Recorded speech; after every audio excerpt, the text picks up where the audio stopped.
सुप्रभात बच्चों। आज हम पढ़ेंगे स्पर्श भाग 1 कक्षा 9 के लिए इसका पाठ 10। हमारे इस पाठ का नाम है एक फूल की चाह, जो सियाराम सेनगुप्त द्वारा लिखा गया है। सियाराम सेनगुप्त ने इन पंक्तियों में एक महामारी का वर्णन किया है। आइए विस्तार से इस लेसन को पढ़ते हैं। अपनी इन पंक्तियों में सियाराम सेनगुप्त कहते हैं कि उद्वेलित कर अश्रु राशियां हृदय चिताएं ददकाकर। उद्वेलित होता है भाव, अश्रु राशियां आंसू की झड़ी, हृदय चिताएं ददकाकर, ददकाकर होता है सिलगाकर। महामारी प्रचंड हो फैल रही थी इधर उधर, क्षीण कंठ मृत वत्साओं का क्रूण रुदन, तो दांत दांत भरे हुए था नीच, कृष्ण में हाहाकार अपार अशांत। हाँ जी, क्रूण रुदन होता है दया पैदा करने वाला रोना, और दुदांत होता है हृदय विदारक, अपार अत्यधिक, कृष्ण इस मीन्स होता है कमजोर, नितांत होता है बिल्कुल। हाँ जी, इन पंक्तियों में एक महामारी का वर्णन सियाराम सेनगुप्त ने किया है। इन पंक्तियों में कवि कहता है कि चारों ओर महामारी फैली हुई थी, जिसके कारण पीड़ित लोगों की आंखों से आंसू की झड़ी लगी हुई थी, उनकी हृदय चिताओं की भांति ददक उठे थे। सब लोग दुख के कारण बेचैन थे। अपने बच्चों को मरा हुआ देखकर माताओं के कंठ से अत्यंत कमजोर जो है स्वर निकल रहा था। वातावरण बहुत ही हृदय निवारक था। सब और अत्यधिक व्याकुल कर देने वाला हाहाकार मचा हुआ था। सब जगह देखकर ऐसे लग रहा था जैसे सभी जगह अशांति फैली हुई हो। अगली पंक्तियों में सियाराम सेनगुप्त कहते हैं कि बहुत रोकता था सुखिया को, न जा खेलने को बाहर, नहीं खेलना रुकता उसका, नहीं ठहरती वह पल भर। मेरा हृदय कांप उठा था, बाहर गई निहार उसे, यही मान्य था कि बचा लूं किसी भांति इस भार से। कवि कहता है कि मैं अपनी बेटी सुखिया को बाहर खेलने के लिए जाने से रोकता रहता था, क्योंकि बाहर महामारी फैली हुई थी, इसलिए लेखक जो है अपनी बेटी को बाहर खेलने से रोकता था। भीतर जो डर रहा छिपाए, हाय वही बाहर आया। एक दिव्य सुखिया के तनु को तापत तपत मैंने पाया। ज्वर में विहल हो बोली वह, क्या जानू किस डर से, मुझको देवी के प्रसाद का एक फूल ही दे दो लाकर। जिन पंक्तियों में जो सियाराम सेनगुप्त है, उनकी जो बेटी है, उनकी बेटी को बाहर जाने से वह रोकता था, लेकिन जिस बात का डर था वह डर सामने आ गया था। उसकी बेटी जो है बुखार से पीड़ित हो गई थी, और वह बुखार से इतनी ज़्यादा तप रही थी कि वह बुखार में देवी माता का प्रसाद, एक फूल को देवी माता के प्रसाद मानकर लाने को अपने पिता को कह रही थी। कर्मशः कंठ क्षीण हो आया, शिथिल हुए अवयव सारे, बैठा था नव नव उपाय की, चिंता में मैं मन मारे, जान सके न प्रभात सजग से, हुई अलस कब दोपहरी, स्वर्ण गनों में कब रवि डूबा, कब आई संध्या गहरी। संध्या होता है शाम। सुखिया का पिता सुखिया की बीमारी का वर्णन करते हुए धीरे धीरे महामारी का प्रभाव बढ़ने लगा है, उसका वर्णन करता है। सुखिया का जो गला है वह सूखने लगता है। सुखिया आवाज कमजोर पड़ जाती है और शरीर के सभी अंग जो है ढीले हो जाते हैं, और जो लेखक है चिंता में डूबा रहकर निराश होता है, और वह इसको ठीक करने के उपाय सोचने लगता है। इस चिंता में वह इतना डूब गया कि उसे पता ही नहीं चला कि कब सुबह हो गई और आलस्य भरी दोपहर आ गई, कब सूरज के सुनहरे बादल डूब गए और कब शाम हो गई। कभी अपनी बीमार बेटी की चिंता में मगन है, उसे नहीं पता चलता है कि सुबह दोपहर शाम कब हो गई। अगले स्टैंजे में कवि कहता है कि सभी ओर दिखलाई दी बस अंधकार की ही छाया, छोटी सी बच्ची को ग्रसने कितना बड़ा तिमिर आया, ऊपर विस्तृत आकाश में जलते से अंगारों से जुड़ती सी चाहती थी आंखें, जगमग जगते तारों से। हाँ जी, इन पंक्तियों में कवि कहता है कि सभी ओर दिखलाई दी बसें, स्कूल में जाने वाले बच्चे अपनी अपनी बसों में चढ़कर जाने लगे। छोटी सी बच्ची को ग्रसने और मेरी छोटी सी बेटी को ग्रसने निगलने कितनी बड़ी बीमारी उसे लग गई थी। उसे लग गई थी। जिस प्रकार ऐसा लग रहा था जैसे खुले आकाश में चलते हुए अंगारों के समान तारे जगमगाते हैं, उसी की भांति सुखिया की आंखें ज्वर के कारण जल रही थी, अर्थात वह बेहद बीमार थी। ऊंचे शैल शिखर के ऊपर मंदिर था विस्तृण विशाल, स्वर्ण कलश सरसिज विष थे, पाकर समुदित रवि करजाल। दीप धूप से आमोदित था मंदिर का आंगन सारा, गूंज रही थी भीतर बाहर मुखरित उत्सव की धारा। हाँ जी, इन पंक्तियों में भी मंदिर की विशालता और भव्यता का वर्णन करते हुए कवि कहता है कि ऊंचे पर्वत की चोटी पर एक विस्तृत और विशाल मंदिर खड़ा था। उसके सोने के कलश सूर्य की किरणों से चमकते हुए ऐसे लग रहे थे जैसे सूर्य की खिली हुई किरणों को स्पर्श पाकर सुनहरे कमल खिल उठे हों।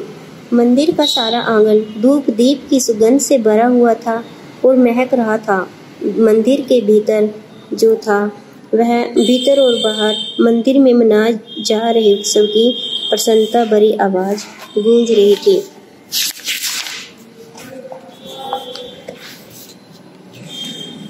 भगत वृंद मृदु मधुर कंठ से गाते थे सह भक्ति मृदु में, पतित तारिणी पापहारिणी माता तेरी जय जय।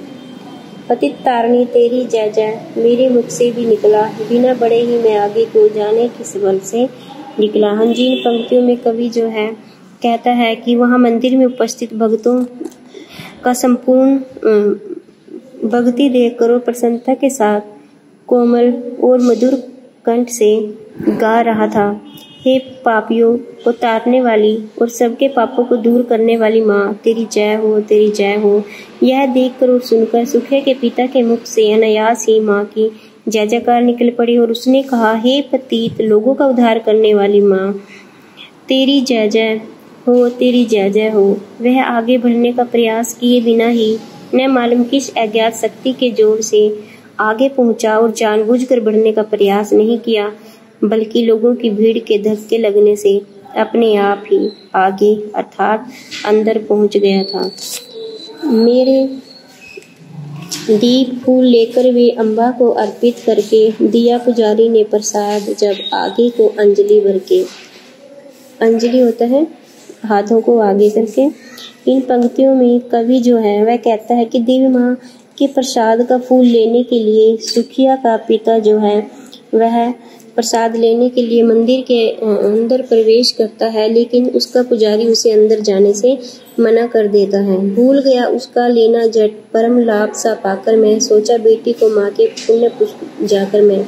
और अंदर में प्रवेश किया तो उसने वहाँ पर एक फूल को लिया, प्रसाद के रूप में लिया और उस फूल को ईश्वर की कृपा जैसा देखकर उसे लग रहा था कि यह ईश्वर की कृपा जैसा लाभकारी होगा। इसलिए यह सोचकर उसने जल्दी से घर जाकर अपनी बीमार बेटी को पूजा का फूल दूंगा तो वह शीघ्र स्वस्थ हो जाएगी।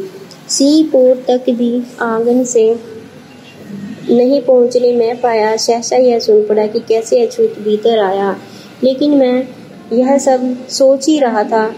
सोचते हुए मैंने मंदिर के अंदर प्रवेश किया तो मुझे अछूत समझकर किसी ने उसके भीतर मंदिर के भीतर नहीं जाने दिया और वहाँ के लोगों ने मुझे पकड़कर, देखो भाग न जावे, वना ध्रुत यह कैसा साफ स्वेश प्रदान किया है, भले मनुष्यों की जैसा। जी, ये जो मंदिर में प्रसाद अपनी बेटी के लिए प्रसाद लेने आया कवि को लोगों ने भगा दिया था क्योंकि वह अछूत था।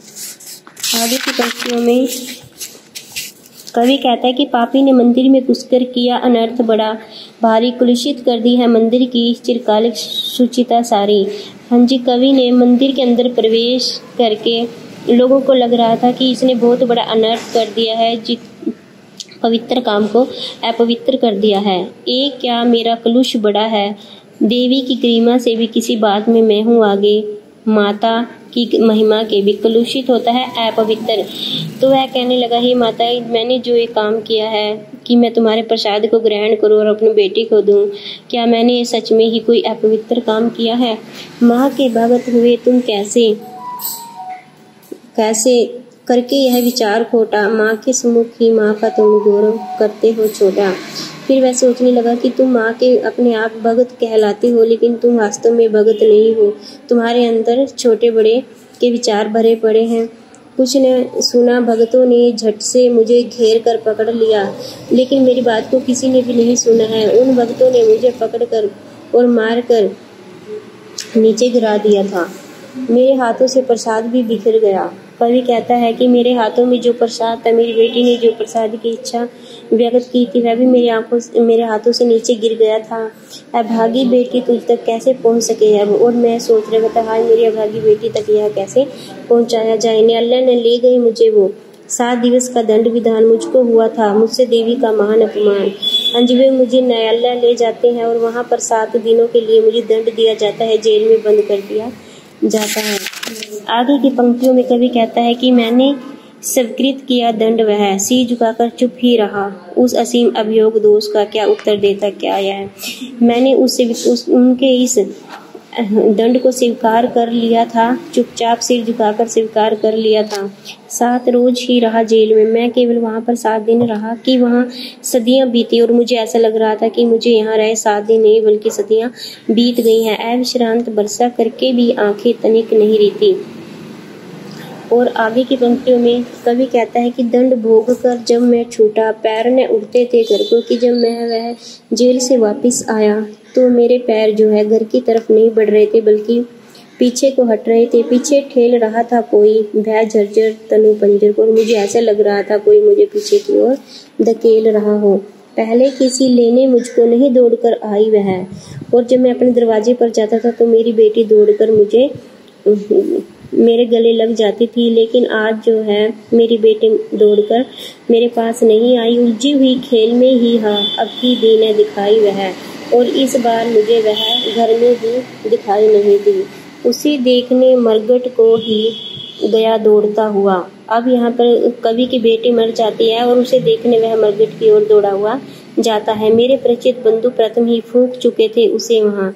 जब मैं अपनी बेटी को मिलने के लिए मरघट में पहुंचा तो मेरी बेटी को वो लोग जला चुके थे। बुझी पड़ी थी चिता वहाँ पर, छाती धधक उठी मेरी, और वहाँ पर जो है कवि की बेटी पूरी तरह से जल चुकी थी। यह देखकर कवि का हृदय धधक उठता है। फूलों सी कोमल बच्ची हुई राख की डेरी, मेरी वह कोमल सी बच्ची जो है राख की डेरी बन जाती है।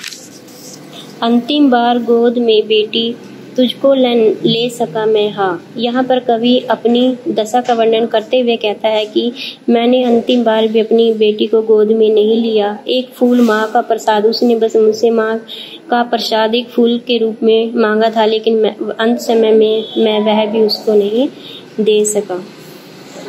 धन्यवाद।